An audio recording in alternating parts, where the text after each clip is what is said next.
ஒரு விவசாயி தினமும் நதிக்கு போய் 2 பானையில தண்ணீர் எடுத்து வருவார். அதுல ஒரு விரிசல் இருந்தது. ஆனா அந்த ஓட்டப்பானை, ஐயோ, நான் விவசாயியுடைய உழைப்ப வீணாக்கிறேன்னு வருத்தப்பட்டுச்சு.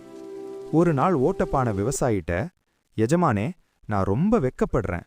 விரிசலின் காரணமா உங்க உழைப்பு வீணாகிறது. தயவு செய்து என்ன மாத்தி விடுங்க. விவசாயி, நாளைக்கு நான் உனக்கு ஒன்ன காட்டுறேன்னாரு. அடுத்த நாள் காலை அவர்கள் நதியிலிருந்து திரும்பி வரும்போது விவசாயி பானையிடம் பாதையை பார்க்க சொன்னார். பாதையின் ஒரு பக்கம் மட்டும் அழகான வண்ணமயமான மலர்களும் செடிகளும் பூத்து குலுங்கின.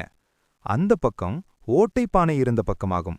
ஆனால் நல்ல பானை இருந்த பக்கம் நிலம் காய்ந்து போயிருந்தது. விவசாயி சொன்னார், உன்னிடம் குறையிருப்பது எனக்கு முன்பே தெரியும். அதனால்தான் உன் பக்கம் விதைகளை தூவினேன். நீ சிந்திய தண்ணீர் அந்த விதைகளுக்கு உயிர் கொடுத்து இன்று இந்த அழகான மலர்களாக வளர்ந்திருக்கின்றன. உனது பலவீனம்தான் இன்று இவ்வளவு அழகை உருவாக்கியுள்ளது. எந்த குறையும் எப்போதும் சாபமல்ல. சில நேரங்களில் உங்கள் குறையே உங்கள் மிகப்பெரிய பலமாகவும் மற்றவர்களுக்கு நன்மையாகவும் மாறக்கூடும் என்பதை எல்லாருக்கும் ஷேர் பண்ணிட்டு நம்ம சேனலை சப்ஸ்கிரைப் பண்ணிடுங்க.